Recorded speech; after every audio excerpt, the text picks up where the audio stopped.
का स्वागत है। मैं हूं आपके साथ राशिद ज़हीर। आप जगह जगह सुनते होंगे कि जनता जागेगी, जनता ये करेगी, जनता का ये सवाल है, जनता ये पूछेगी। सुनते हैं आप? ये जनता क्या है? जनता का कोई रूप है आपके सामने? मायावती का वोट है, वो भी एक जनता है। अखिलेश यादव को जो वोट करते हैं वो भी एक जनता है। ईरान की भी एक जनता है, एक सकाफत है। तो जनता जनता कहना और उसको एक प्लेटफॉर्म पर रखना, ये मैं समझता हूं एक बेवकूफ़ी की बात है। हर जनता अलग रूप में प्रेजेंट कर जाती है, उसका इस्तेमाल किया जाता है। तो अब ये जनता के बारे में मैं आपके सामने रखने आया दोस्तों कि अखिलेश यादव मुस्लिम और यादव को मिलाकर के एक ऐसा कॉम्बिनेशन बनाते हैं कि जिससे लगता है कि उनकी सरकार आ जाएगी, लेकिन हर बार वो थोड़ा पीछे चले जाते हैं। आपने बिल्कुल उनको जनता के एक वर्ग की और जरूरत थी। मैं अपने एपिसोड में कई बार आपके सामने अर्ज कर चुका हूं, मिला है तो मेरे ख्याल से इनका सक्सेस लेकिन वो जनता क्या है? इनको क्या कर सकते अगर अखिलेश यादव यूं कहें कि भी ब्राह्मण मेरे साथ आ जाएं, तो आप खुद ही फैसला करें कि क्या ब्राह्मण उनके साथ आएंगे।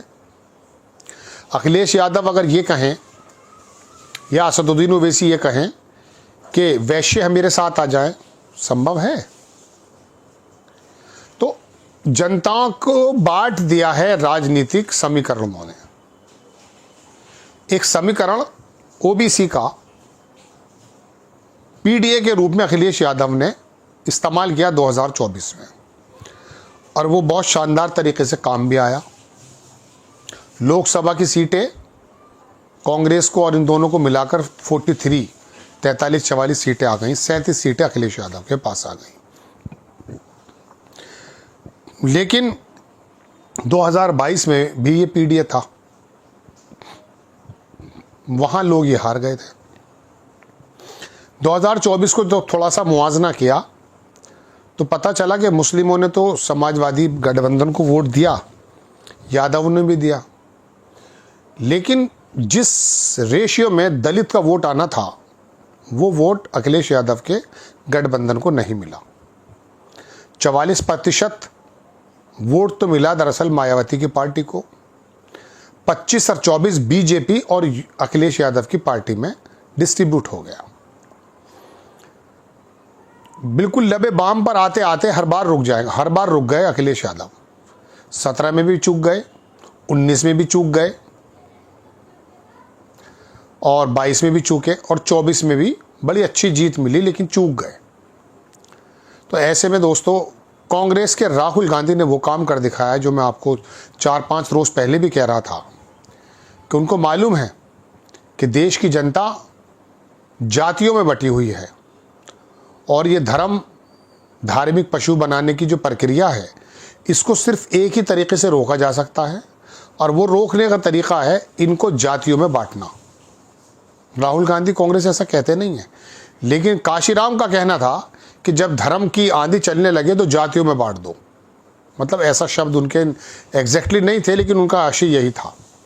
जब जातिवाद बढ़ेगा तो धर्म की जो शिद्दत है वो कम हो जाएगी। आरएसएस बीजेपी ने धर्म की शिद्दत को आसमान पर पहुंचा दिया है। ओबीसी के अंदर भी, वैश्य जमात में भी, सब जमातों को यह जाहिर कर दिया कि 80 और 20 और 85 और 15 की लड़ाई है।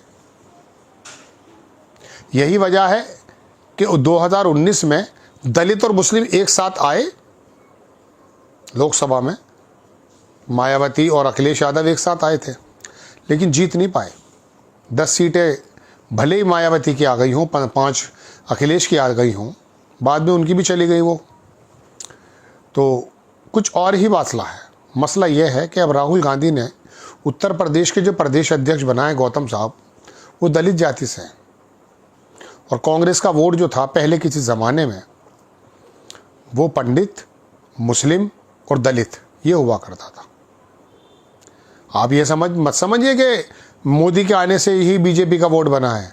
सन 80 से जब से बीजेपी बनी है, मैं तो, मेरे पास डाटा तो सन 52 से है, जनसंघ के दौर से भी। आप बीजेपी का जनसंघ का वोट अगर देखेंगे, वो एक जगह स्टेबल है, बढ़ता ही रहता है, घटता नहीं है। एक जगह तो ऐसा हुआ यार 5 साल में कि पिछले साल जो था 5 साल बाद भी वही रहा है, वरना हर बार बढ़ा है। लेकिन ये 20-22% तो सन 80 से मिल ही रहा है। तो अमित शाह ने ओबीसी पर निगाह मारी 2014 में और ओबीसी को अपनी तरफ लाने की कोशिश की, और जब वो आए तो रिजल्ट देखा आपने 2014 में क्या हुआ, 17 में क्या हुआ। 2014 में उत्तर प्रदेश में 73 सीट, 80 में से 73 सीट जीत ली बीजेपी ने। तो ऐसे में राहुल गांधी ने दलित प्रदेश अध्यक्ष बना करके मायावती का जो वोट जो मजबूरन डाइवर्ट होने जा रहा था बीजेपी में, उसको अपनी तरफ करने का एक बेहतरीन कदम उठाया। ये अखिलेश नहीं कर पा रहे थे, क्योंकि राहुल गांधी जानते हैं कि इस वर्ग को अगर आपने साध लिया, दलित वर्ग को साध लिया, क्योंकि मायावती बिखरी हुई हैं। कोई कहता है वो कंप्रोमाइज्ड हैं, कोई कहता है कि उनको ब्लैकमेल किया जा रहा है, कोई कहता है कि वो लड़ नहीं पा रही हैं। और जाहिर सी बात है, पैसे का स्कीम, टिकटों की बंटवारा, टिकटों का बेचना, ये सब आपके सामने 50 बार आ चुका है। अब दलित तो इतना शानदार वोट है कि कम से कम वो काशीराम जी अंबेडकर के नाम पर और मायावती के नाम पर दे देता है वोट, आज भी दे देता है। लेकिन अब वो छीड़ होने लगा है, अब कांग्रेस का पुराना घर उनको याद आने लगा है। तो संभवतः ये जो कदम उन्होंने उठाया, जो अखिलेश यादव नहीं उठा पाए, अब ये कांग्रेस उठा रही है। ये है वो जनता जो ये 20-21% दलित है। अगर ये कांग्रेस के पक्ष में आ जाता तो मुसलमान की छोड़ दीजिए, ये तो लंबा जुलूस देख के चले जाते हैं। ऐसी बीजेपी को छोड़ दे, हराने वाला चाहिए इनको। तो इनकी तो पिटाई जो कर रहा है उससे रोकने वाला चाहिए। ये तो बेचारे बहुत दीवार से लगे हुए लोग हैं, तो ये 1 मिनट में आ जाएंगे, इनका कोई मसला नहीं है।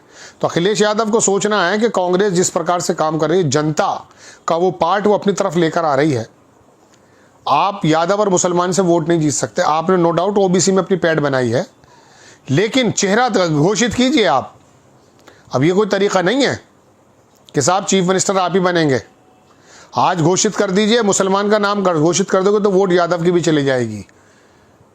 हम जानते हैं कि भारतीय जनता पार्टी और आरएसएस ने क्या जहर बोया। आप आज ही कहिए कि दलित ओबीसी, दलित बनेगा सीएम, ओबीसी बनेगा डिप्टी सीएम, और उसमें मुसलमान का नाम मत खोल देना। कभी कहने लगो साहब मुसलमान को भी दे दें, नो डाउट असदुद्दीन ओवैसी भड़केंगे, लेकिन आप इस काम को करें तो दलित ये आपकी तरफ आ जाएगा। और अपने यहाँ हर क्षेत्र में, हर ज़िले में एक ऐसा मजबूत दलित नेता पैदा करें जो अब राहुल गांधी कर रहे हैं। तो ये समीकरण है इस धर्म की लड़ाई जो इन्होंने रख दी है सामने। कल योगी आदित्यनाथ कह रहे थे कि भाई आप ज़रा मथुरा की बात क्यों नहीं कहते अखिलेश जी, यदुवंशी हो, यानी कि हम अयोध्या में बिजी, तुम मथुरा में बिजी हो जाओ। बाकी सरकार किसको चलानी है, क्या चलानी है, संविधान क्या है, ये सब पता ही नहीं है।